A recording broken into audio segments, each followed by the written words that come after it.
สนับสนุนโดย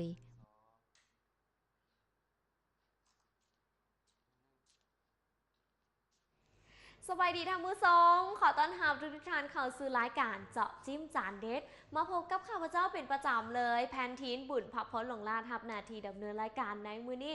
30นาทีเต็มๆแบบนี้น้อมมอบความมวลซื่นให้กับทุกท่านรวมไปถึงอาหารแซ่บอาหารเด็ดจานแซ่บแบบใดน้อมื้อนี้ให้กับทุกท่านนี้ให้ได้ซิมและก็ได้ฮู้จักกับอีกหนึ่งห้านนั่นก็คือ Adresso Cafe นั่นเองเนาะซึ่งว่า Adresso Cafe นี่เป็นอีกห้านหนึ่งที่มีสายที่ได้ว่าเฮ็ดให้ทุกท่านนี้ต้องได้หลงไหลเวลาได้เข้ามาซึ่งว่ามันจะมีสไตล์แบบใดนั้นแน่นอนแล้วทุกคนอาจจะฮู้แล้วเนาะว่าห้าน Adresso Cafe นี่บ่ไข่บ่ไก่เลยเนาะเข้าหอม Datacom เนาะคีย์เข้ามาจักน้อยหนึ่งเนาะก็จะเห็นป้าย Adresso Cafe แล้วซึ่งหลายๆคนฮู้แบบนี้แล้วสามารถมาได้แต่ว่าในตอนนี้แพนทีนจะให้ทุกท่านนี้มาเบิงภาพบรรยากาศของทางห้านเพิ่นว่าจะมีความหรูหราและก็มีความที่ได้ว่าสบายหูสบายตาขนาดใดเอาเป็นว่าตอนนี้ไปรับชมพร้อมๆกันและย่าต่อไปเนาะแพนทีนมีแขกรับเชิญที่จะมาโอ้ลมกับแพนทีนเกี่ยวกับห้างหลังนี้ซึ่งว่ามีไอเดียแบบใดมีการตกแต่งแบบใดนั้นเดี๋ยวเลยย่าต่อไปมาโอ้ลมน้ำกันเนาะสำหรับในตอนนี้ไปรับชมภาพบรรยากาศกันก่อน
เซลผู้จัดจำหน่ายน้ำมันเครื่องอันดับหนึ่งของโลกเป็นเวลาติดต่อกัน10ปีเป็นผู้นำทางด้านเทคโนโลยีหลายกว่า70ปีพวกเฮาผลิตน้ำมันเครื่องจากแก๊สธรรมชาติ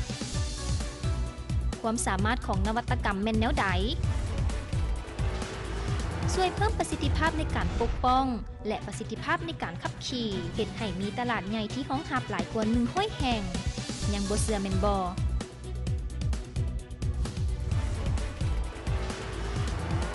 นวัตกรรมน้ำมันเครื่องของพวกเฮาได้สร้างสถิติขึ้นในหลายสนามแข่งขันมาแล้วรถที่นำใช้น้ำมันเครื่องของพวกเฮาเหมาะสมกับเครื่องจักรที่ใช้น้ำมันในอนาคตประหยัดน้ำมันเชื้อไฟและลดพรการปล่อยไอก๊าซคาร์บอนิกน้ำมันเครื่องของพวกเฮาสามารถช่วยลดพรคาร์บอนในอนาคตซึ่งมันมีผลโดยตรงกับอุตสาหกรรมจากพลังงานจากการขุดค้นบ่อแห่จากการก่อสร้างและจากการผลิตกสิกรรมการบริการด้านเทคนิคของพวกเฮาช่วยประหยัดค่าใช้จ่ายได้หลายกว่า100ล้านดอลลาร์สหรัฐลูกค้าคือหัวใจสำคัญสำหรับธุรกิจของพวกเฮาภูมิใจนำเสนอสินค้าที่ดีที่สุดของพวกเฮาที่ได้ส่งมอบแก่ลูกค้าด้วยทีมงานมืออาชีพระดับโลกและเครือข่ายตัวแทนจำหน่ายที่แข็งแกร่ง ค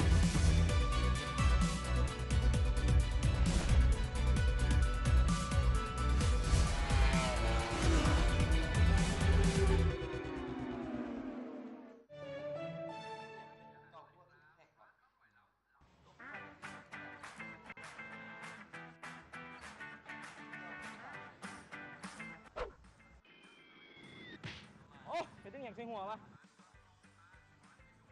เอ้าซองโชคตัวนี้ เขาทิมหยังไอ้ละซะเขาทิมโชคหยัง และโชคนะให้เจ้าเขียนชื่อเลยเบอร์โทรไปปอนอยู่บอลหับชิ้นส่วนอยู่ตลาดทั่วไปเขาได้โชคจากการชิงโชคแป้งนัวกาดจองนี่หลายเทื่อแล้วนี่เด้ทำเลยเงินไปได้นะ แม่นแล้วสองเป่ายาชิมลาซาแจกซอกล้นซองกับเป็นเนื้อกาจองตลอดปี 2017 เฉพาะซองที่มีกาเอ็กซ์พอร์ตสีฟ้าทั้งซองและซองที่มีสลากผ้าสลาวทุกขนาดจึงสามารถรวมสิงซอกได้รวมมูลค่า700 ล้านกีบ จับรางวัลทุก 3 เดือน ให้เขียนชื่อที่อยู่เบอร์โทรแล้วเอาบอลลงตู้หับสิ้นส่วนตั้งอยู่ตามตลาด ผู้ขายก็ได้โชคผู้บริโภคก็ได้รางวัลเฝ้ากินเฝ้าเขียนเฝ้าส่ง สอบถามข้อมูลได้ที่เบอร์ 030-571-3778 ด้วยความปรารถนาดีจากลาซาซูโรดแป้งนัวกาจอง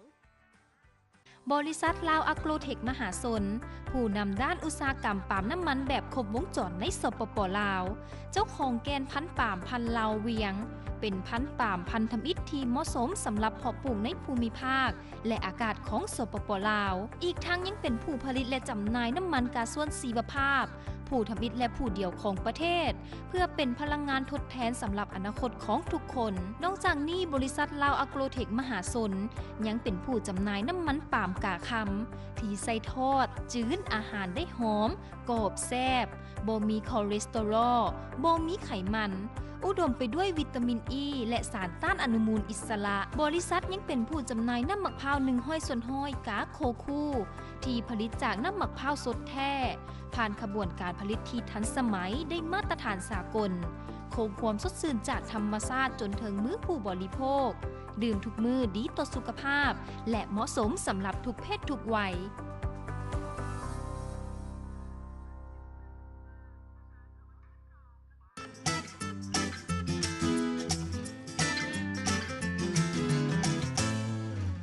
กับขอมาซื้อในระยะนี้แน่นอนเลยเนาะแผ่นทินได้อยู่กับแขกรับเชิญที่ได้ว่าเป็นอีกคนหนึ่งเลยเนาะ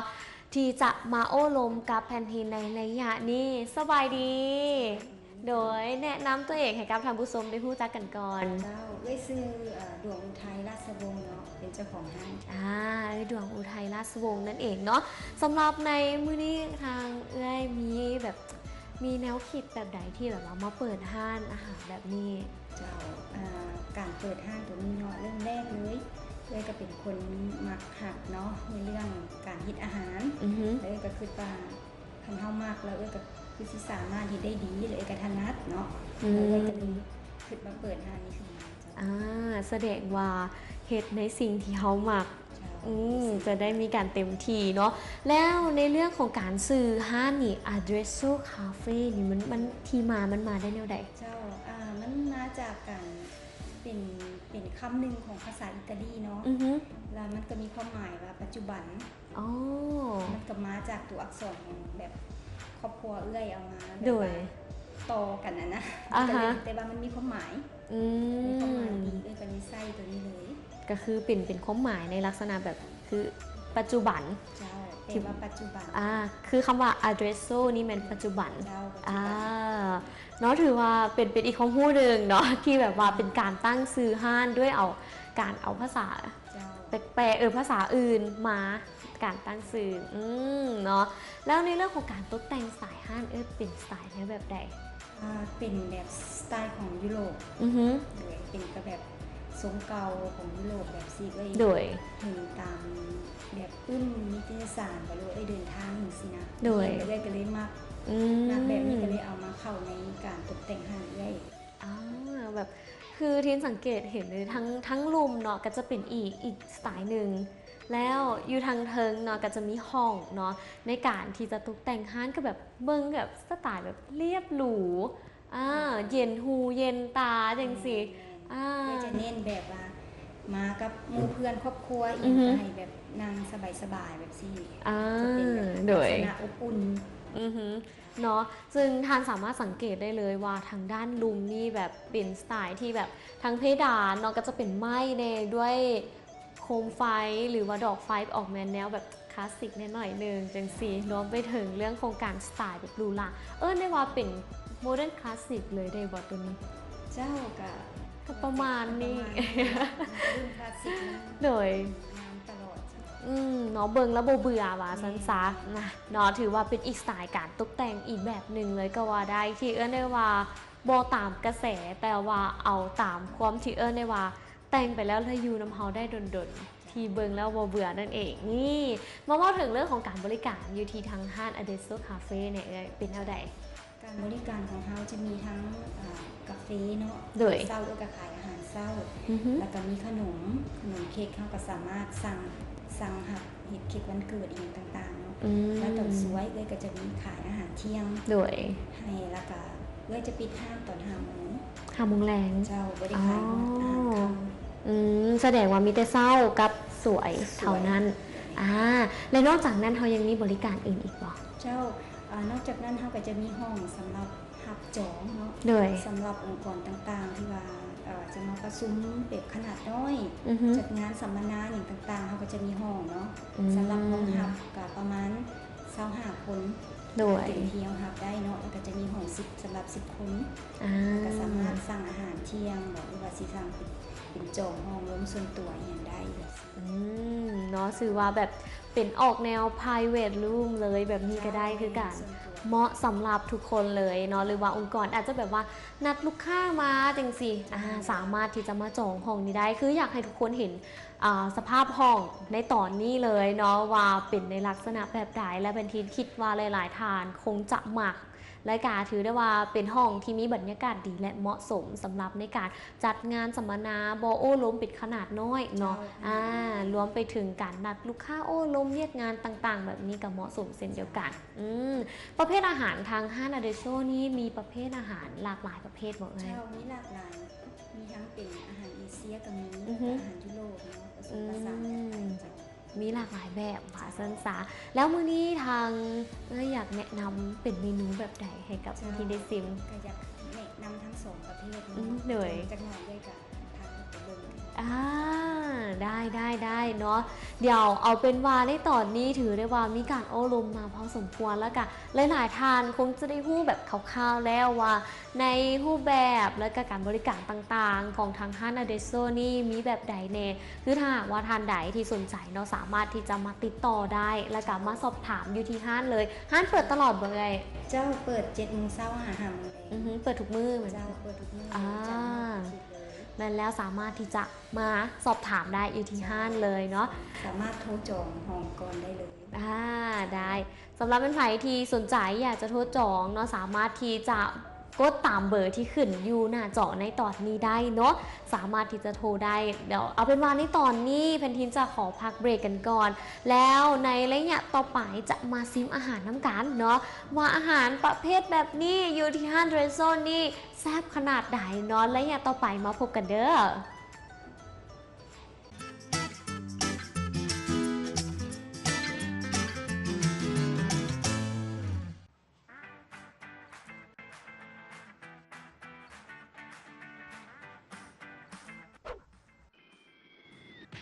โอ้เห็นตั้งอย่างใส่หัววะเอ้าซองโชคตัวนี้ พอทิมหยังไอ้ละซะพอทิมโซกหยัง และโชคนะให้เจ้าเขียนชื่อเลยเบอร์โทรไปปอนอยูบอลหับชิ้นส่วนอยู่ตลาดทั่วไปเขาได้โชคจากการทิ้งโชคแป้งนัวกัดจองนี่หลายเทื่อแล้วนี่เด้ทำเลยเงินไปได้นะ แม่นแล้วสองเป่ายาชิมลาซาแจกซอกล้นซองกับเป็นเนื้อกาจองตลอดปี 2017 เฉพาะซองที่มีกาเอ็กซ์พอร์ตสีฟ้าทั้งซองและซองที่มีสลากผ้าสลาวทุกขนาดจึงสามารถรวมซิงซอกได้รวมมูลค่า700 ล้านกีบจับรางวัลทุก 3 เดือนให้เขียนชื่อที่อยู่เบอร์โทรแล้วเอาบอลลงตู้หับสิ้นส่วนตั้งอยู่ตามตลาด ผู้ขายก็ได้โซกผู้บริโภคก็ได้รางวัลเฝ้ากินเฝ้าเขียนเฝ้าส่ง สอบถามข้อมูลได้ที่เบอร์ 030-571-3778 ด้วยความปรารถนาดีจากลาซาซูโรดแป้งนัวกาจอง เซลล์ผู้จัดจำหน่ายน้ำมันเครื่องอันดับหนึ่งของโลกเป็นเวลาติดต่อกัน 10 ปี เป็นผู้นำทางด้านเทคโนโลยีหลายกว่า 70 ปี พวกเฮาผลิตน้ำมันเครื่องจากแก๊สธรรมชาติความสามารถของนวัตกรรมแม่นแนวใด ช่วยเพิ่มประสิทธิภาพในการปกป้องและประสิทธิภาพในการขับขี่เฮ็ดให้มีตลาดใหญ่ที่รองรับหลายกว่า100แห่งยังบ่เชื่อแม่นบ่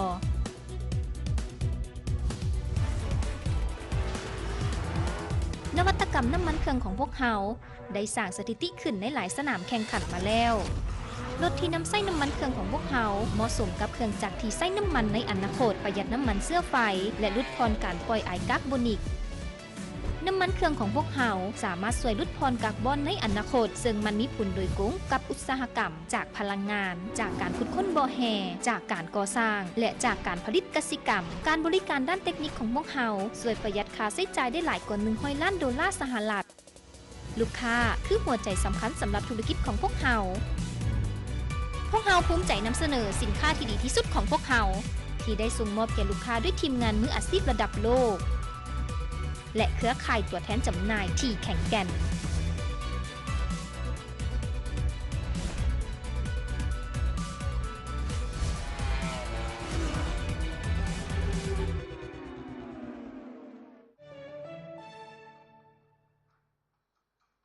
บริษัทลาวอะโกรเทคมหาชนผู้นำด้านอุตสาหกรรมปาล์มน้ำมันแบบครบวงจรในสปป.ลาวเจ้าของแกนพันธุ์ปาล์มพันธุ์ลาวเวียงเป็นพันธุ์ปาล์มพันธมิตรที่เหมาะสมสำหรับเพาะปลูกในภูมิภาคและอากาศของสปป.ลาวอีกทั้งยังเป็นผู้ผลิตและจำหน่ายน้ำมันก๊าซส่วนชีวภาพผู้ทำอิฐและผู้เดียวของประเทศเพื่อเป็นพลังงานทดแทนสำหรับอนาคตของทุกคนนอกจากนี้บริษัทลาวอะโกรเทคมหาชนยังเป็นผู้จำหน่ายน้ำมันปาล์มกาคำที่ใส่ทอดจื้นอาหารได้หอมกรอบแซ่บบ่มีคอเลสเตอรอลบ่มีไขมันอุดมไปด้วยวิตามินอีและสารต้านอนุมูลอิสระบริษัทยังเป็นผู้จำหน่ายน้ำมะพร้าว100%กาโคคูที่ผลิตจากน้ำมะพร้าวสดแท้ผ่านขบวนการผลิตที่ทันสมัยได้มาตรฐานสากลคงความสดชื่นจากธรรมชาติจนถึงมื้อผู้บริโภคดื่มทุกมื้อดีต่อสุขภาพและเหมาะสมสำหรับทุกเพศทุกวัย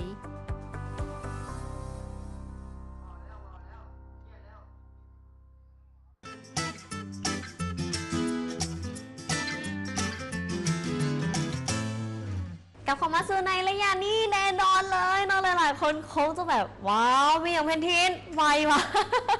ถามบอกได้เลยว่าเพนทินไหวบ่เพนทินโบไหวดอกเนาะแต่ว่าจะมาซิมอย่างละเล็กละน้อยให้กับทุกท่านนี้ให้ได้หับสมกันเนาะแล้วกันน้ำลายย้อยไปตามๆกันเลยเพราะว่าอย่างในมือนี้อยู่ที่ห้างอาร์เรชัลคาเฟ่นี่จัดหนักจะเต็มให้กับเพนทินอีหลีเลยเนาะ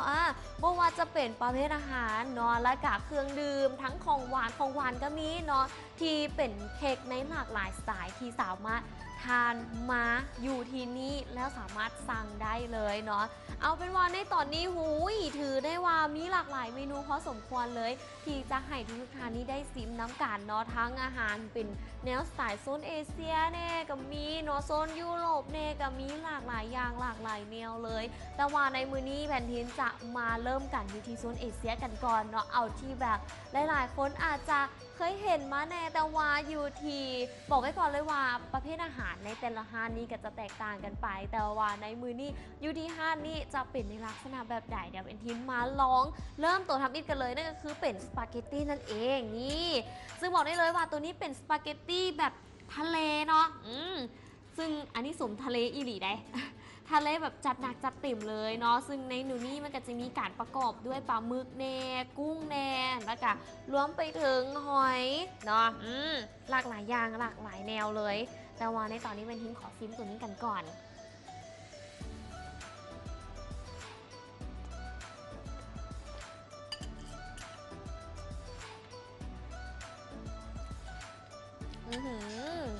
ถือว่าแซ่บพอสมควรเลยแหละเนาะเพราะว่าอย่างคือทานสามารถสังเกตได้เลยนะแบบหอยตัวใหญ่ๆอ่ะและนอกจากนั้นแล้วแบบเขาบอกเลยกุ้งในโมเมนต์ตัวน้อยๆเด้อคือยังแบบว่ากินยังเต็มอิ่มเลยก็ว่าได้เนาะยูทีฮาร์เรโซนี่ก็คือเป็นสปาเกตตี้คีเมาทะเลนั่นเองเนาะที่เพนินได้ซิมไปถือได้ว่ารสชาติบอแบบเป็นรสชาติที่โบได้เผ็ดเลยเนาะแต่ว่าจะเป็นแบบเผ็ดนิดนึงเนาะเผ็ดของพริกไทยนั่นเองแต่โดยรวมแล้วรสชาตินี้แซ่บเลยแหละ เดี๋ยวเขามาต่อกันสำหรับอีกหนึ่งเมนูที่เป็นทินอยากจะแนะนำกันเลยเนาะนั่นก็คือบอบุญเนาะนี่หลายๆคนอาจจะงงอาจจะบ่เคยเห็นกับมีเนาะแต่ว่าตัวนี้จะเป็นหน้าตาของบอบุญนั่นเองเนาะเป็นบอบุญหมูนี่เป็นจังไหนเป็นตาแซบบอซึ่งจะมาพร้อมเป็นน้ำแจ่วนั่นเองเนาะมีทั้งเป็นน้ำแจ่วตัวนี้แล้วก็รวมไปถึงหมักเพชรน้ำเองนี่เดี๋ยวไปนิ้งขออนุญาตถอดกันก่อนเลยดีกว่า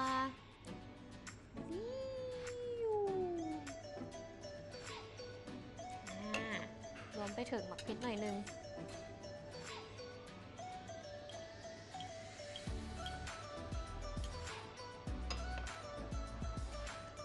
สำหรับเป็นไผ่ที่ยังไม่เคยกินบอบูนเนาะแทนที่แนะนำเลยก็คือมันจะมีทั้งด้านหน้าเนาะก็จะเป็นในหมูนี่อันนี้ก็จะเป็นหมูล้อมไปถึงข้าวปุ้นแล้วตามด้วยจะเป็นเครื่องเคียงประเภทผักต่างๆเนาะเวลากินก็คือคนเข้ากันเลยแบบนี้มันก็จะให้รสชาติได้ดีเช่นเดียวกันแต่ว่าในตอนนี้แพนทินจะแบบใช้วิธีแบบทางลัดเนาะก็คือจะบุ้มยังไงซิมยางละเล็กละหน่อยคือแพนทินมาเว้าสุฟังทะเลเนาะว่ามื้อนี้มาซิมยางละเล็กละหน่อยให้กับทุกท่านนี้ให้ได้มาลองเบิ่งน้ำกันเดี๋ยวมาเบิ่งตัวนี้กันก่อนเลย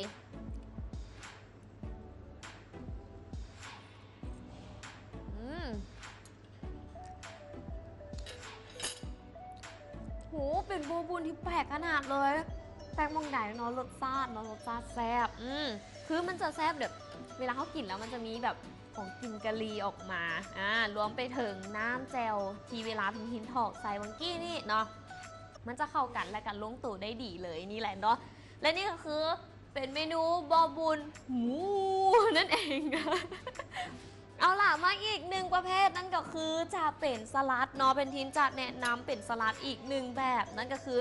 สลัดอาเดโชนั่นเองนี่เป็นสลัดประจำห้านของเพื่อนเลยก็ว่าได้เนาะ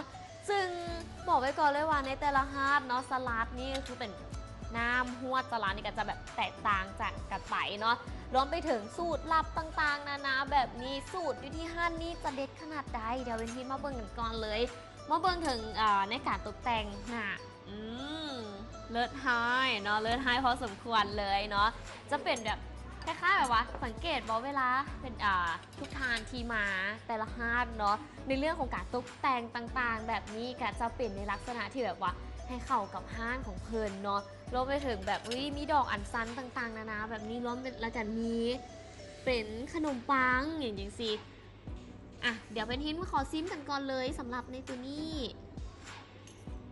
นี่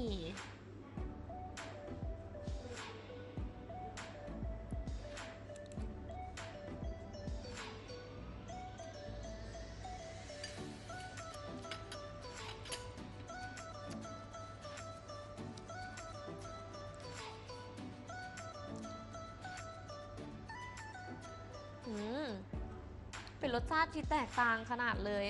เป็นรสชาติที่แบบว่าเวลากินไปแล้วมันรู้สึกว่าเฮลตี้และได้สุขภาพขนาดเลยเวลาเป็นทีนได้แบบ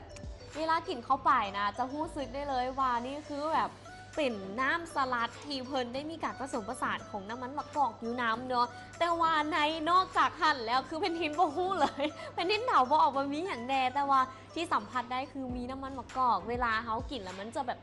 มันหอมๆแบบนี้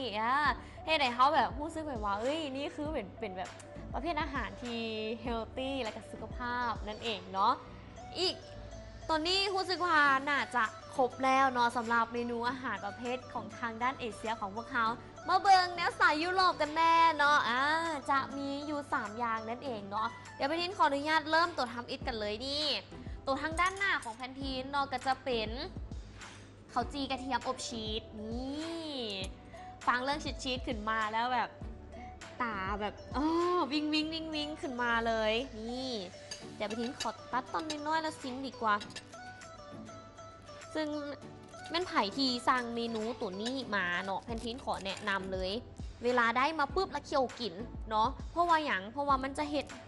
เวลาแบบอบชีสที่มันทอนๆออกมาจังซี่นะไม่ๆออกมาแบบนี้นะมันจะให้ความรสชาติที่ได้ว่าแบบหอมของชีสแล้วก็มีกลิ่นกระเทียมออกมาแบบนี้ขนาดพี่นี้พูดได้กลิ่นแล้วตัดซื่อๆนะพี่นี้ยังได้กลิ่นแล้วได้กลิ่นแบบหอมกระเทียมออกมาแบบนี้แล้วก็รวมถึง ชีสนั่นเองเนาะจะแซ่บขนาดไหนมาซิมกัน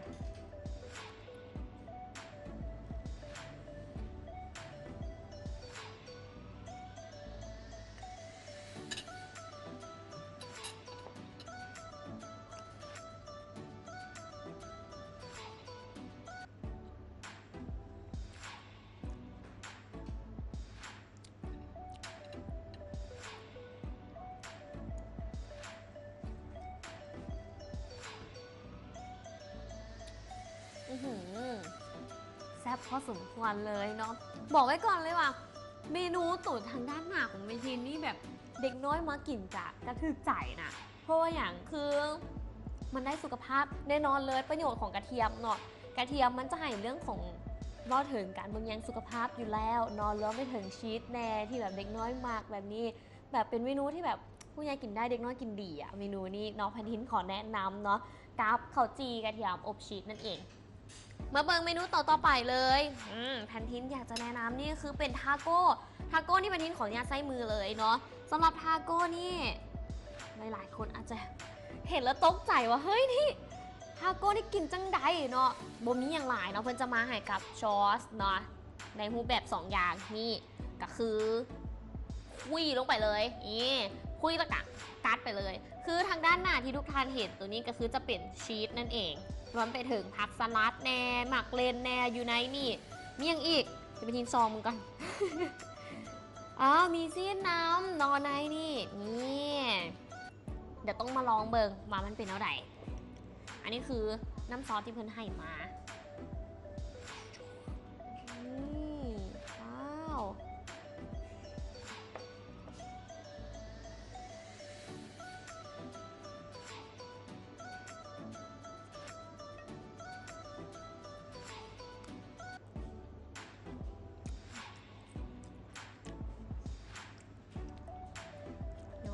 ย่อย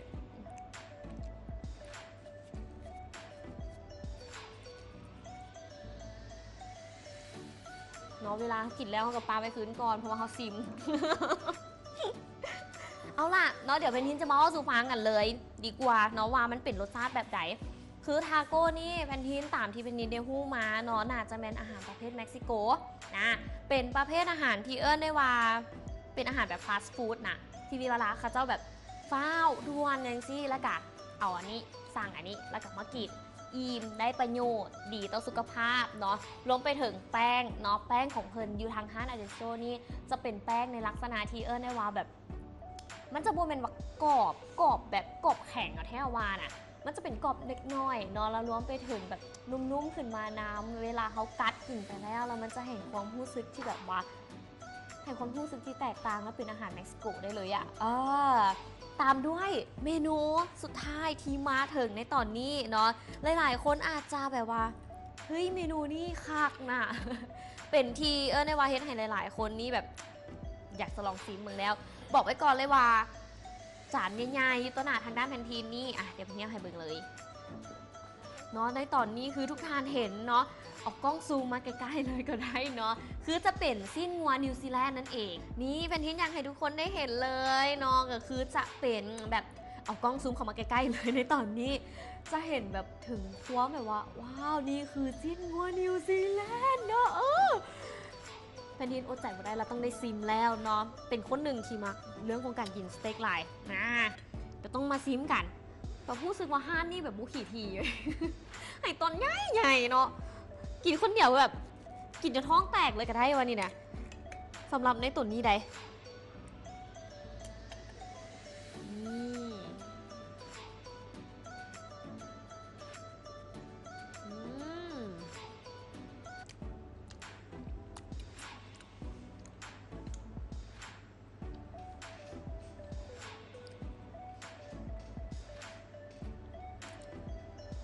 ว้าวมันสัมผัสได้เลยอ่ะนี่คือแบบที่สัมผัสได้เนาะโมเมนต์รายการผีได้เนาะโมเมนต์แบบนั้นเนาะแต่ว่ามันสัมผัสได้ถึงความนุ่มเนาะเวลาเขาย่ำเข้าไปแล้วมันจะเห็นให้หู้ซึกแบบว่าน้ำซีนที่เขาเจ้าเห็ดออกมานี่นะมันแตกแบบอยู่ในปากแล้วเขาย่ำไปซินี่นะแล้วรวมไปถึงเนื้อแบบซีนของมันแล้วกันเนื้อซีนของมันนี่นะแบบ นุ่มคล้ายๆกับแบบมีเดียมแรดอ่ะแต่ว่าเป็นไผ่ที่มากินสเต็กนะสามารถที่จะสั่งได้เนาะว่ามักซุกมักบอซุกมักแบบใดได้เมิดเลยเนาะบอกนอกจากนี้แล้วก็คือแบบเอาใจทุกทานและอยากให้ทุกคนได้มาลองอีหลีเลยนอกจากประเภทอาหารเรื่องของประเภทอาหารคาวแล้วก็ยังมีประเภทอาหารของหวานเนาะไม่ว่าจะเป็นเค้กบอประเภทน้ำบอกาแฟบอต่างๆนานาที่จะให้ทุกทานนี้ให้ได้มารับประทานกันอยู่ที่ห้านอาเดโชคาเฟ่แห่งนี้เองเนาะโดยรวมแล้วคือเป็นทีนมากแล้วก็ถึกใจแห้งนี่ดังนั้นแล้วเป็นทีนบ่ได้มามือเปล่าเด้อเป็นทีนมาด้วยการยั่งยืนโน้นยืนตีลังกายืนเลยก็ว่าได้เนาะและกับมีใบ Certificate ใบยั่งยืนเรื่องของความแซ่บจากเซลล์ส่วนซิมนั่นเองเนาะมอบให้กับทางเจ้าของห้างกันเลยนี่เนาะถือได้ว่าเป็นการยั่งยืนจากทางรายการของพวกเฮาและทางเซลล์ส่วนซิมขอยั่งยืนเลยว่านี่คือเป็นอีกหนึ่งห้างก็คือห้างอาเดโซที่อาหารแซ่บแท้แน่นอนอีหลีเลยอยากให้ทุกคนได้มาลองเนาะถ้าหากว่าท่านใดที่สนใจเนาะสามารถที่จะติดต่อมาได้เนาะหรือว่ามาได้อยู่ที่ห้างอาเดโซเข้าโฮมเนาะเข้าโฮมทาง Datacom เนาะขี่มาจากน้อยหนึ่งทานก็จะเห็นป้าย Adesso Cafe แล้วก็เข้ามาเลยจะได้รับกับบรรยากาศที่ดีๆและนอกจากนั้นแล้วก็ยังมีอาหารแซ่บๆพร้อมกับของหวานให้กับทุกท่านนี้ให้ได้ลองซิมลองแซ่บไปตามๆกันนั่นเองเนาะสำหรับในมือนี้เป็นทีต้องขอบใจกับทางเจ้าของห้างอีหลีเลยเนาะที่มาแนะนำเมนูแซ่บๆแบบนี้ให้กับเป็นทีได้ลองซิมและกันลองแซ่บไปตามๆกันในโอกาสหน้าและกับอาทิตย์หน้าแพนทีนจะพาทุกท่านนี้ไปหับส้มแล้วกับไปซิมอยู่ห้างใดอย่าลืมติดตามกันแล้วกันเด้อทางซ่องนี้ซ่องเดียวนั่นก็คือซ่องทีวีลาวในรายการเจาะจิ้มจานเด็ดนั่นเองสำหรับในมือนี้แพนทีนต้องขออนุญาตลาทางผู้ชมไปก่อนแล้วพบกันได้ใหม่ในโอกาสหน้าสำหรับวันนี้ไปแล้วบ๊ายบายสวัสดีขอต้อนรับทุกท่านเข้าสู่กับลาซาแจกโซกล้นซองกับแป้งนัวกาดจองตลอดปี 2017 เย้เนาะมือนี้มาพบกันเป็นการจับสลากครั้งที่ 3 กันแล้วแน่นอนเลยหลายๆท่านก็คงจะต้องรุ่นใจได้เลยอุ้ยคนจะได้โพจริงๆแน่นอนทานอาจจะเป็นผู้โชคดีอีกผู้หนึ่งก็ได้ในการจับสลากชิงโชคในครั้งนี้และหนึ่งในนั่นเองแล้วเนาะในการจับสลากชิงโชคในครั้งนี้แทนทีทับประกาศเลยว่าจัดใหญ่จัดเต็มจัดหนักอีหลีเลยเนาะโดยเฉพาะเป็นการรวมมูลค่าถึง700 ล้านกีว้าวอุ้ยเป็นเทียนขนลุกเลยเนาะหลายขนาดนี้บัวจะเป็นคำนัก1 บาทเนาะคำนัก2 สลึงเงิน1 ล้านกีบจำนวนหลากหลายรางวัลเลยดังนั้นแล้วมาพบกันในมือนี้จะบ่เสียเวลาแท้แน่นอนเลยเนาะดังนั้นแทนทีมจึงอยากจะขอเสริญทานทวัชชัยโรจนะโสติกุลกรรมการท้องกรรมการผู้จัดการใหญ่บริษัทลาซาซื้อรถแป้งนัวกาจอกประเทศไทยขอเฮียนเซินสบายดีเนาะแน่นอนเลยในการจับสลากในครั้งนี้เป็นครั้งที่ 3มื้อนี้ทานจะมีการจับสลากตอนนี้แพนทีนขอเฮียนเซินทีมงานเลยเด้อ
จับสลากและสิงโซ่ผู้โชคดีในครั้งนี้ขอขอบใจและอย่าลืมกันแล้วกันเนาะในการจับสลากสิงโซ่ในครั้งนี้แน่นอนเลย จักในเทือนี้ถือได้ว่าเป็นครั้งที่ 3 แล้วในครั้งต่อไปนี่นั่นก็คือเป็นวันที่27ธันวาคม2017 นั่นเอง ที่แพนทีนอยากจะให้ทุกคนนี่ได้ท่ารุ่นน้ำกันว่าในครั้งต่อไปนี่ครั้งที่ 4 นี่จะแม่นไผ่เป็นผู้โชคดีในครั้งต่อไปต้องได้ท่ารุ่นและก็ติดตามได้อยู่ที่ช่องทีวีลาวในรายการเจาะจิ้มจานเด็ดเด้อเอาเป็นว่าในสำหรับในตอนนี้เป็นนี้ต้องลาไปแล้วสบายดี